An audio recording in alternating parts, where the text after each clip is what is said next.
the Frisco quake, so you can put the blame on Maine, boy. Put the blame on Maine. They once had a shooting up in the Klondike when they got Dan McGrew. Folks were putting the blame on the lady known as Lou. That's the story that went around, but here's the real lowdown. Put the blame on Maine, boy. Put the blame on Maine. Maine did a dance called the Hitchy Coo. That's the thing that slew Magoo. Put the blame on Maine, boys. Put the blame on Maine. Yo recuerdo la primera vez en que mi anatomía me sorprendió a mí mismo fue en un cine, fue viendo a Rita Hayworth en Salomé. Bueno, la bofetada de Hilda fue algo que nos afectó a todos. Es decir, de pronto descubrimos que se podía pegar a las mujeres, cosa que hasta entonces parecía que estaba prohibida.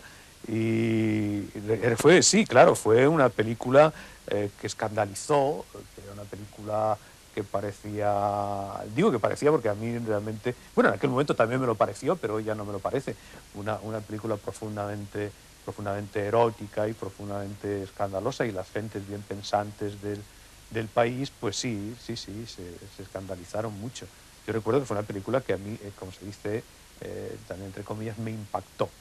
Una película que me gustó mucho, y desde luego la señora aquella me gustaba muchísimo.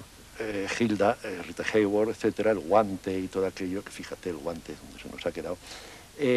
Había los carteles en la Gran Vía de la película, no recuerdo ahora si era el Palacio de la Música o la Avenida, a ver qué era el Palacio de la Música, estaba el cartel de Hilda, y había las expediciones de los jovencitos de Acción Católica, y por cierto, y alguno de ellos ocupa algún cargo importante en la izquierda, porque la izquierda ha salido mucho de los pilaristas y tienen una compenetración entre sí, etcétera. Y alguno me ha contado ahora, yo era de aquellos jóvenes de los tinteros, echaban tinteros al cartel de Hilda para demostrar su horror ante el sexo. Y entonces este coronel Rodríguez, fue director general de seguridad, trató de reprimir aquellas muestras que a él le parecía inconcebible. Él no podía comprender cómo unos muchachos jóvenes estaban frente a una cosa de tipo sexual. Claro, lo único que pasó es que duró muy poco en su cargo. Estaba aquel arzobispo en Sevilla, no me acuerdo cómo se llamaba, que era el que dijo que Hilda era pecado mortal verla. Claro, la gente, yo tengo una amiga mía que vive en Sevilla, que se vino a Madrid a ver a Hilda, me dijo, mira chica, yo tengo muchas ganas de verla, y me voy a Madrid a verla, que es pecado venial. Entonces llegó a Sevilla y se confesó en Madrid. Claro, dijo, mire, ve con la de ver Hilda, el cura no sé lo que le diría. Posiblemente le diría, pues, a lo mejor ni sabía qué película era. Me dijo, pues si a ti crees que te debes de confesar, porque a lo mejor te ha parecido dura, el hecho de que te estás confesando me basta. Si marchas a Sevilla se fue tan contenta, claro. Sí, en realidad no escandalizaba a nadie. Escandalizaba a unos cuantos tíos que yo creo que eran unos obsesos sexuales. Es lo que pienso yo. Porque además el argumento de Hilda era una idiotez. Y además era un argumento que estaba sobao y más que sobao, porque el miatu del triángulo de la señora y el otro, bueno, si es que yo no lo comprendo tampoco, si es que pensar que estamos chupando los dedos. Mira, yo de verdad, que es que vamos a partir de una base. En Dumbo de Walt Disney, cortaron planos del sueño de Dumbo. Y si cortan planos del sueño de Dumbo, pues entonces ya está dicho todo. ¿Se puede saber qué pretendes? Ahora todos saben lo que soy. Y eso debería hacerte feliz, Johnny. No vas a ser el único en saberlo. Ahora todos saben que al poderoso Johnny Farr le engañaron, que se casó con una...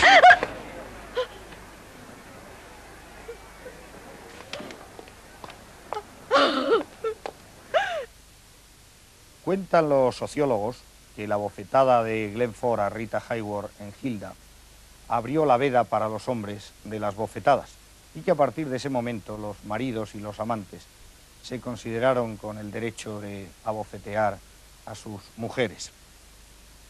No sé si esto será cierto, Pero el caso es que en el cine español también se propinaban buenas bofetadas.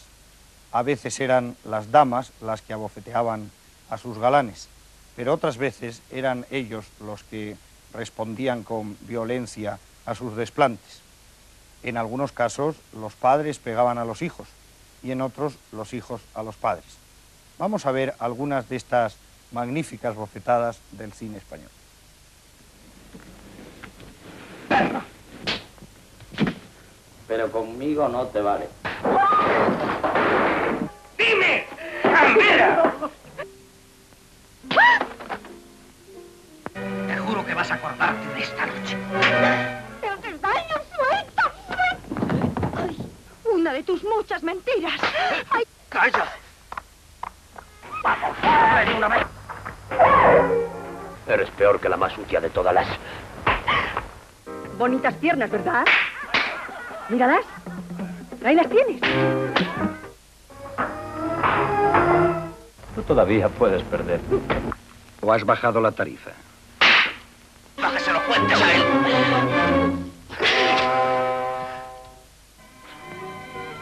¡Grosero! Sí, pero es a ti a quien detendrá la policía. ¡Cobarde! Esto es lo que mereces por traidor. ¡Ay, la fatalidad!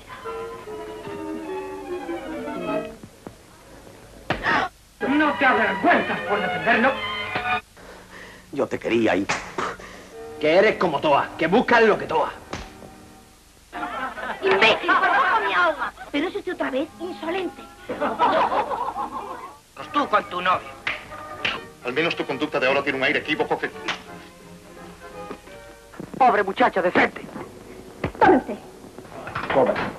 La vuelta para ti. ¡Suéltame! ¿Qué ves?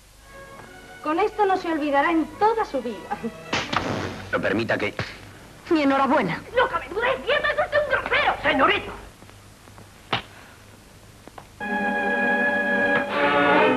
¡Déjame! La casada por compromiso que muestra su despecho porque no ha recibido las caricias que esperaba.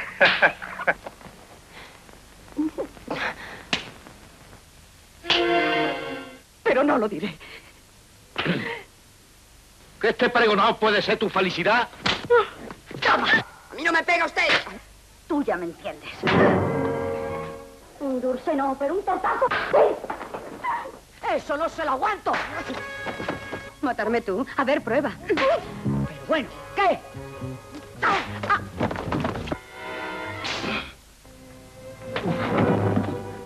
Sé de un modo indudable que estás amante.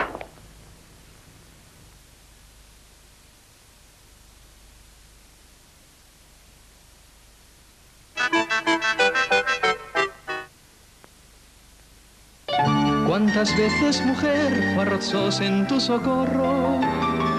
Arroz es el arroz de tantos grandes momentos y el de cuando solo tienes mucho amor y poco tiempo. El arroz de tus paellas, el arroz de los domingos que entre bromas, humo y risas te prepara tu marido. Porque ¿cuántas veces, mujer, fue arroz en tu socorro?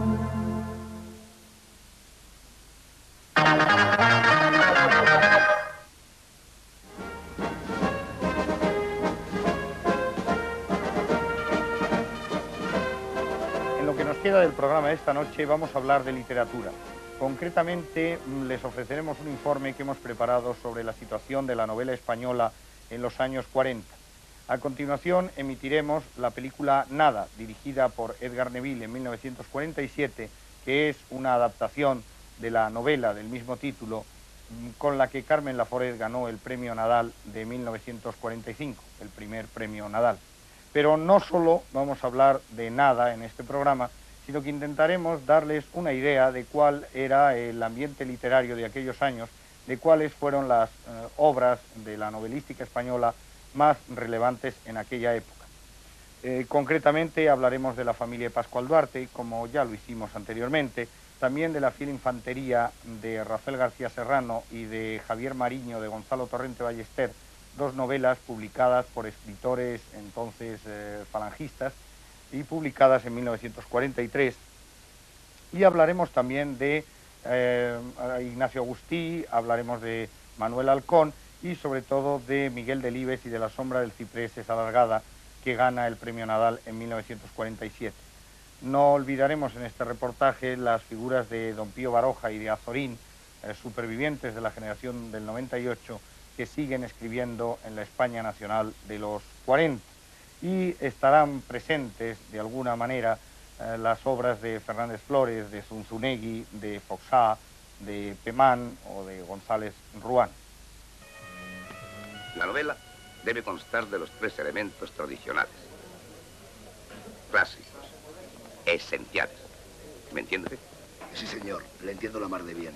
Y esos 3 elementos de que le hablo, amigo Maello, dejémonos de gaitas y de modernismos, son: Pepe, un poquito de bicarbonato. Enseguida, don Ricardo. Y agua, Pepe, por favor, que esté fresquita. Pues son planteamiento, nudo y desenlace. Sin planteamiento, nudo y desenlace, por más vueltas que quiera usted darle, no hay novela. Hay... ¿Quiere usted que se lo diga? Sí, don Ricardo. Pues no hay nada, para que lo sepa. Hay fraude y modernismo. La guerra civil supone un corte en la continuidad de la literatura española, de la cultura española y de la vida española en general. Sobre esto se ha discutido mucho. Ha habido algunos críticos y expertos que han asegurado que no había habido tal corte. Pero yo creo que fundamentalmente sí, por una sencilla razón. Antes de la guerra había una coexistencia más o menos pacífica de tendencias de todo tipo, desde la más ultraderecha hasta la más ultraizquierda, quiero decir, desde la inicial novela de izquierdas del realismo socialista, como Ramón Sender y los novelistas de la República, hasta pues, gente, digamos, del espiritualismo tradicional, como Ricardo León, y novela vanguardista, novela experimental, el movimiento de los que se habían agrupado en torno a Revista de Occidente y con Benjamín Jarnés a la cabeza, novela tradicional, había los restos del 98, ten en cuenta que Palacio Valdés muere en plena guerra, y después vivían Gómez de la Serna, Pérez de Ayala, en fin. Había novelas de muchas tendencias. Entonces, todo esto se interrumpe y después de la guerra queda. Fundamentalmente,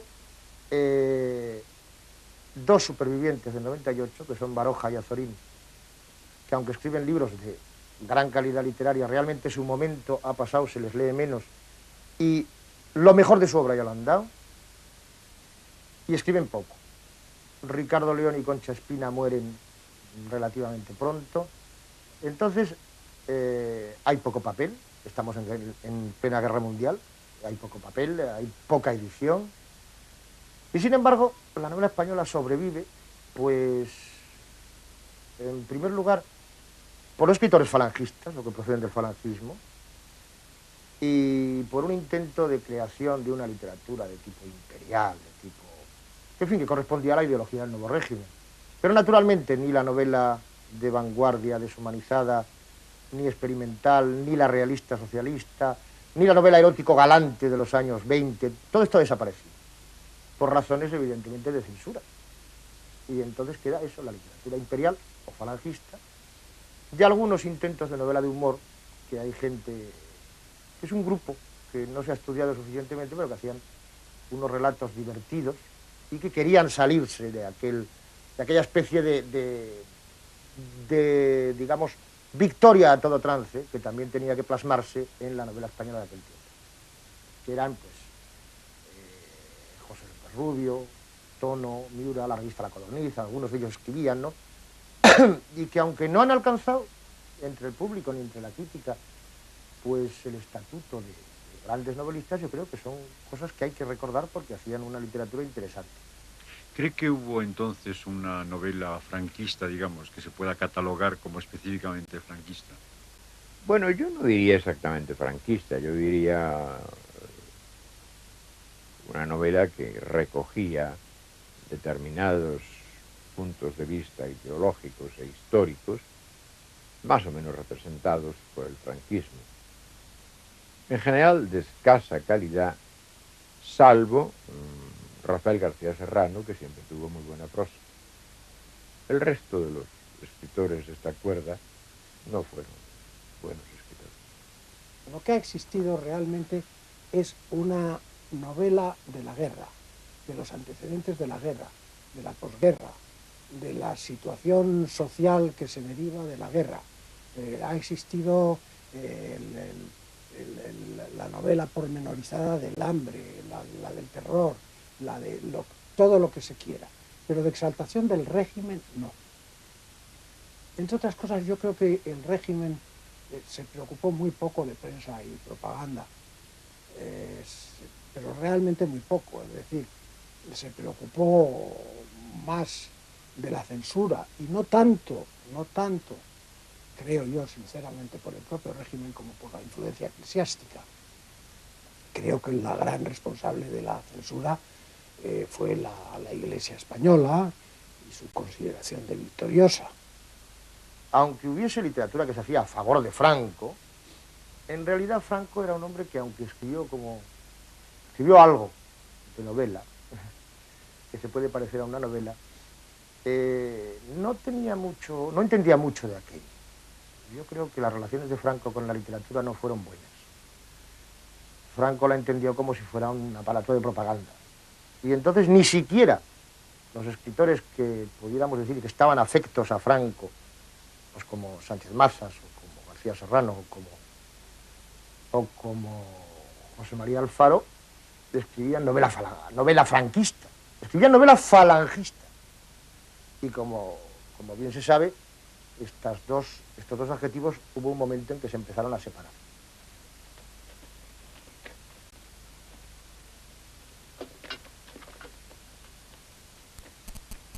¡Adelante!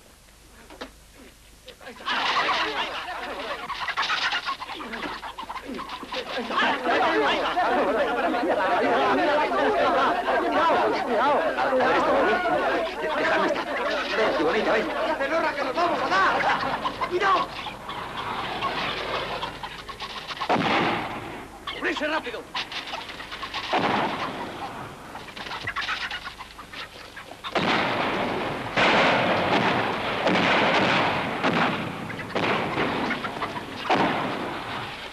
La Fiel Infantería fue premiada con el Premio Nacional de Literatura José Antonio, que se llamaba entonces, en el 42. No sé si el 42 o el 43. El 42 se publica, por lo menos. Bueno, pues será el 42. Entonces es el premio del 43 y a los 6... Bueno, llega a estar un mes en los escaparates y a los 6 días de concederme el Premio Nacional de Literatura me entero en Santiago de Compostela, donde se celebraba un Consejo Nacional del SEU, de que la novela es retirada por orden del arzobispo. Me lo dice el propio David Jato. Y además me dice que para no dar el escándalo de retirar una sola novela, retiran además el Javier Mariño de Gonzalo Torrente y lo de Pascual Duarte de Camilo. Estas dos novelas luego tuvieron autorización. La mía se brindaban a autorizarla siempre que aceptase todas las correcciones que el arzobispo dictase. Tengo incluso el ejemplar de la Fiel Infantería tachado por el arzobispo o por alguno de sus familiares o encargados de estos temas. Lo tengo con sus trazos rojos, algunas veces tan fuertes que casi llegan a rasgar la hoja. La Fiel Infantería, una novela de guerra de Rafael García Serrano, escrita desde el punto de vista de los falangistas, que también fue prohibida. Es decir, Javier Mariño, a pesar de haber sido censurada, ya fue prohibida. La Fiel Infantería también, por la censura, en este caso por las presiones de la Iglesia.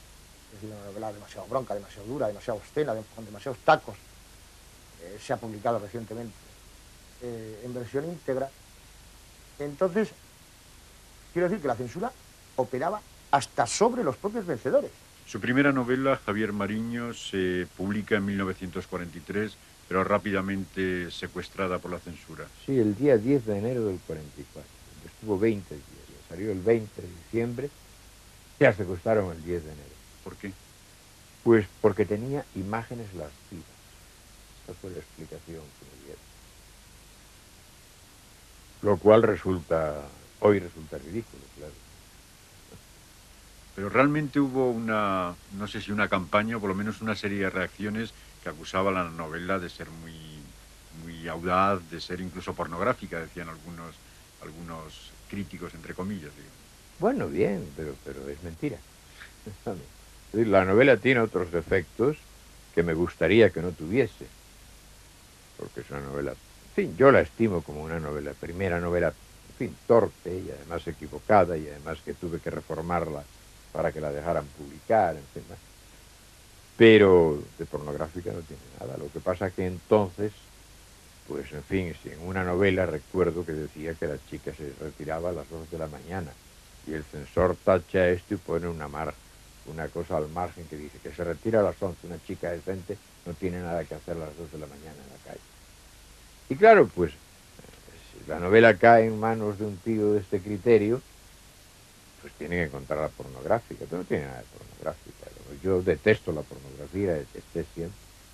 Se publicó Javier Mariño, de Gonzalo Torrente Ballester, a quien la censura le obligó a cambiar el final de la novela. La novela terminaba con el suicidio del protagonista y no se lo permitieron, entonces tuvo que hacer que el protagonista se plegara a las necesidades del bando vencedor y la novela se convirtió en la historia de una conversión.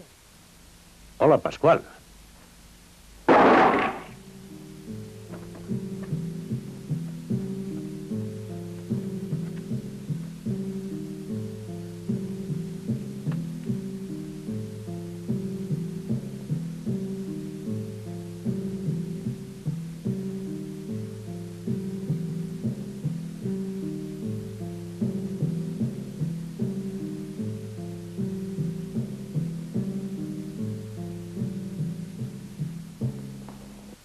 Esto lo publiqué en la revista Lazarillo de Salamanca.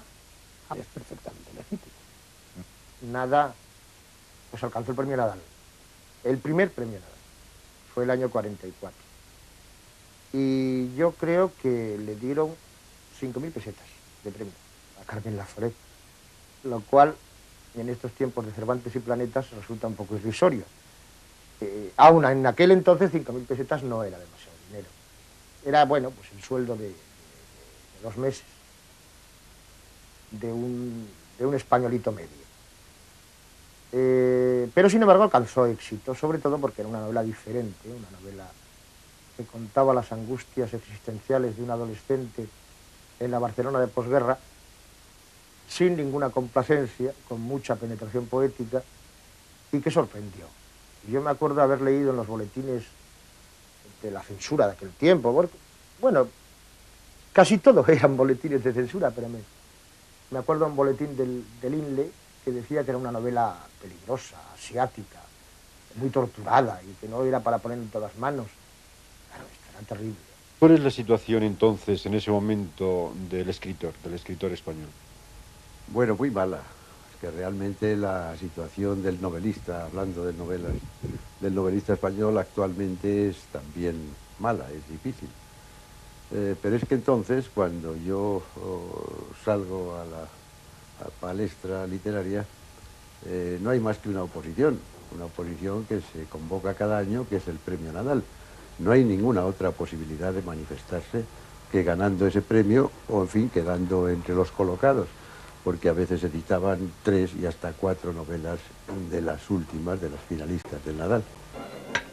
Amigo Maello, permítame compartir con usted ese cuaderno escolar de tan gratos recuerdos. No tengo un solo papel virgen que llevarme a la pluma. Tenga usted, don Ricardo. Si las musas y el jurado de Huesca me otorgan la flor natural y esas 3.000 pesetas, le juro solemnemente, amigo Maello, que le convido a usted a croquetas de pescado sin límite alguno. Por favor, Pepe, un café con leche y un poquito de bicarbonato. Sí, señor. Y agua fresquita, si es posible. Se gana el Premio Nadal en 1948 con La sombra del ciprés es alargada. Nos gustaría que rememorara un poco aquellos días, cómo recibió la noticia, qué supuso para usted, qué sensación dominante tuvo en aquel momento, etcétera. Sí, yo debo reconocer que la obtención del premio Nadal fue para mí uno de los momentos cruciales de mi vida, uno de los momentos más emotivos. Yo había reservado que estaba escribiendo una novela a todo el mundo, tan solo lo sabían en casa de mi padre y mi mujer, de manera que no había dicho absolutamente nada. Y entonces estaba de redactor en el norte de Castilla. Y me acuerdo que esa noche, donde todos hacíamos mesa, porque los periódicos eran entonces de 4 páginas, de 6 a lo sumo, ¿verdad? Ya como un derroche, no había papel. Pues la verdad es que teníamos poco que hacer, no había secciones al margen de las informativas, y para titular las noticias que cabían en 4 o en 6 páginas, pues éramos 8 personas, de manera que trabajamos muy poquito. Pero yo esa noche me levanté con una diligencia desusada para ir a las cabinas del teletipo, y es que estaba esperando la noticia de Barcelona. Y en efecto, sobre las 12:30 o la 1 menos cuarto salió la noticia, letra a letra, claro que esto es lo que me paralizaba el corazón, yo mano a mano con aquel teletipo que me iba diciendo pues que había quedado con Ana María Matute y con Pombo Angulo finalista en las votaciones. Seguí entrando, ¿verdad?, sin decir todavía nada, hasta que salió otra noticia en la que decía que Pombo Angulo y yo éramos los finalistas definitivos. Y ya salí a la redacción y dije, pues soy finalista del premio Nadal. Puede usted imaginarse. Allí los gritos, las voces, pero hay que llamar, hay que avisar, y entonces sí, el director llamó a Barcelona y le dijeron, ha ganado Miguel Delibes por 3 votos contra 2. Entonces, claro, se llenó de botellas, brindamos, yo cogí la bicicleta, porque entonces iba en bicicleta al periódico, y marché deprisa y corriendo a decírselo a mi mujer. Me escuso decirle a usted que no dormimos, estuvimos charlando hasta las tantas, hasta que llegaron a las 9 las primeras enhorabuenas. Pero realmente para mí pues fue una cosa, lo confieso, fue más importante que ganar la cátedra que había ganado 2 años antes. El impacto de Miguel Delibes es posterior, es decir, después de la novela de Carmen Laforet, las otras novelas descubren más un novelista o la posibilidad de él que una novela. El caso de Delibes, evidentemente, si Delibes no llega a tener el premio Nadal, Delibes no hubiera llegado a tener el premio Nadal, probablemente no hubiera sido novelista. Se hubiera dedicado a su cátedra de Valladolid, a su periódico, hubiera escrito algún articulito. Esto le animó. Y entonces continúa. Tampoco la novela siguiente es un gran impacto. Pero al llegar ya al camino, la figura de Delibes empieza a crecer, de modo que fue más bien una introducción en la novelística, aunque se la estimara, pero no fue su novela. El novelista va creciendo, pues el premio Nadal le sirve de puerta de entrada a la narrativa y de dedicación, de propia estimación de su propia obra, de modo que no es tan negativa la perspectiva crítica de la historia de los premios literarios. No creo que tuviera gran repercusión. Fue una de las sorpresas que estaba dando la novela española de aquel tiempo. Como he dicho, sorpresa fue nada, sorpresa fue la familia de Pascual Duarte, que rompían con ese ambiente más o menos oficial, culturalista, etcétera, e imperialista, y en este sentido Delibes irrumpe con una novela muy personal. Delibes es un personaje muy aislado, que quiso ser marino, que terminó siendo profesor y periodista, y con evidentes una vocación literaria muy fuerte. La sombra de las cipresas alargadas es una novela juvenil, muy preocupada por lo religioso y por un pesimismo terrible que se suele dar a veces entre los jóvenes solitarios, y que es una novela imperfecta, pero es una novela también distinta. Yo recuerdo que por aquel tiempo también obtiene el premio Nadal un hombre, de José María Gironella, que pasó más o menos sin pena ni gloria y que no triunfó hasta después con Los cipreses creen en Dios, ya bien entrado los 50. Pero el premio Nadal ejerció una gran importancia en aquel tiempo. O sea, descubrió nuevos valores y hay que reconocer que la labor de la editorial Destino pues ayudó a, otra vez, al renacimiento de la novela española, al difícil renacimiento de la novela española en los años 40.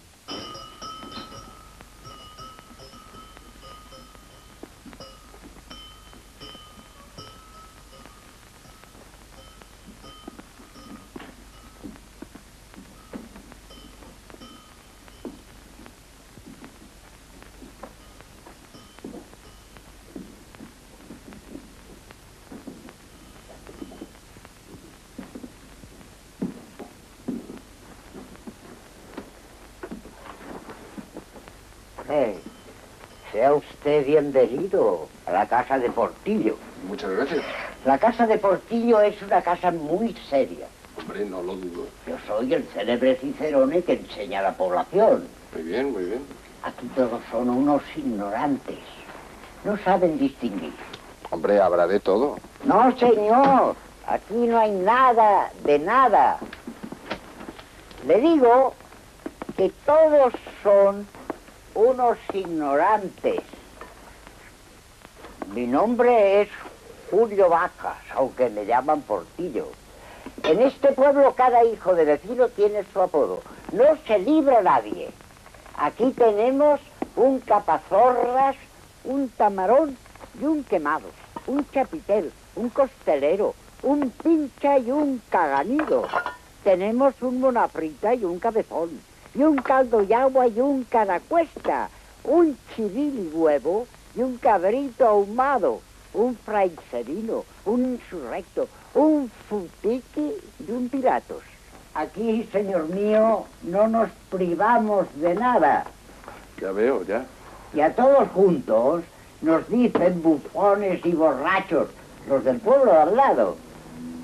Yo he enseñado la villa a todos los visitantes ilustres. ¿Y vienen muchos? Muchos. Y muy importantes. Hace años, antes de la aviación, anduve enseñándole el pueblo al rey de Francia. Ah, sí. Como lo oye. Fue en un viaje de incógnito, de riguroso incógnito. No se enteró ni Dios. Venga, venga. Fue cuando eligieron a don Niceto Alcalá Zamora. ¿Sí? Sí. Usted cree que soy un ignorante, ¿no es así? No, hombre, Dios me libre. Pues le voy a decir una cosa que quizá usted no sepa. Bueno, usted la sabe, pero como si nada, ¿eh? Bueno, de acuerdo. Resulta que él y don Niceto eran primos, como lo oye. Y claro, como don Niceto era republicano, él, por aquello del que dirán, tuvo que hacer el viaje de incógnito. Lo sé de buena tinta. Era un hombre que daba gusto hablar con él. Muy listo, alto, bien vestido. Enseguida se echaba de ver que era un rey del extranjero. Claro, claro. Y cuando se marchó, me dijo, Portillo, toma, para que agarres una borrachera a mi salud. Y fue y me dio 2 duros. La cogí de pronóstico. Créame, se lo juro. Pues le creo, le creo. ¿Por qué el viaje a la Alcarria? ¿Por qué hacer un viaje a la Alcarria? Esto fue hace 30 años, fue el año, claro, 45 debió de ser. No, 46, bueno, es igual. Y de repente me entró el aburrimiento en Madrid, y no era todavía un Madrid tan aburrido, monstruoso y tecnócrata como el actual. Todavía era respirable, pero pensé que me vendría bien echarme al campo unos días, y no pensé más.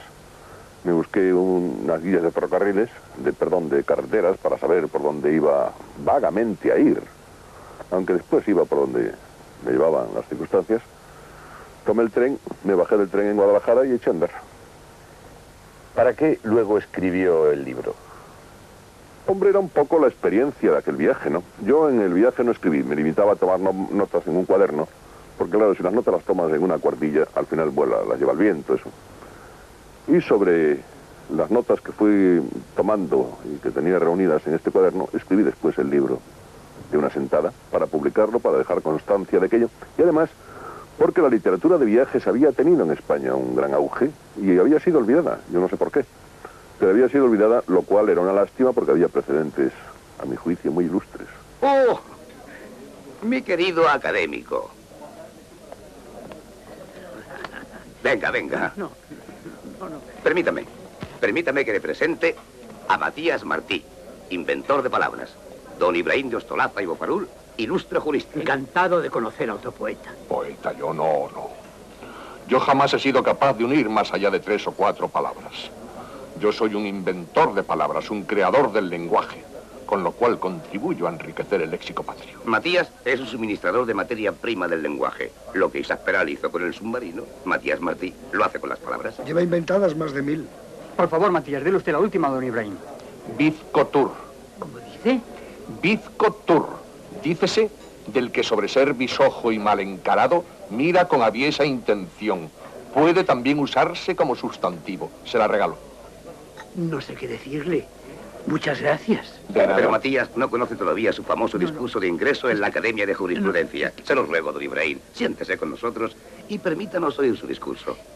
Es que hoy no tengo dinero, apenas para un café. Es igual. Siéntese con nosotros. Y por favor, don Ibrahim, su discurso. Gracias. Señores académicos, ¿cómo admitir, como quiere el señor Clemente de Diego, que la usucapión sea el medio de adquirir derechos? El cine español de los años 40 había adaptado bastantes novelas del siglo XIX a la pantalla, sobre todo las de Palacio Valdés y Pedro Antonio Alarcón. Lo que ya no era tan frecuente en esa época es que los directores de cine se interesaran por las novelas contemporáneas, por las novelas que se estaban publicando en aquellos años. Lo había hecho Sáenz de Heredia con Mariona Rebull, que fue emitida en este programa hace unas cuantas semanas, y lo hizo también Edgar Neville en 1947 con Nada, la novela de Carmen Laforet, que había ganado el premio Nadal del 45, como hemos comentado anteriormente.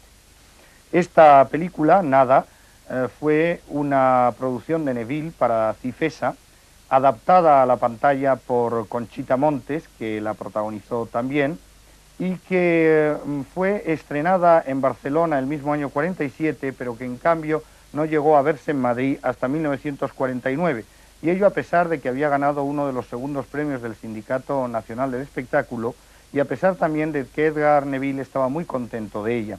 Decía concretamente Neville que Nada es en la película lo mismo que en la novela.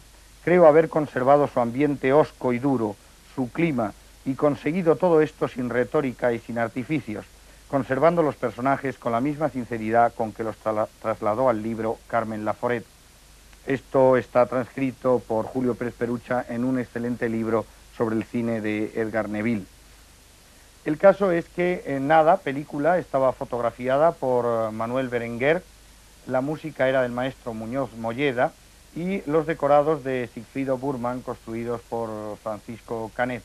En su equipo técnico figuran otros nombres ilustres del cine español de aquellos tiempos y de los años posteriores, como por ejemplo Alfonso Nieva o Valentín Javier o Julio Buch, que era el script de la película, y sobre todo Juan Mariné, que era ayudante de cámara en esta película y que después se convertiría en uno de los operadores más importantes del cine español.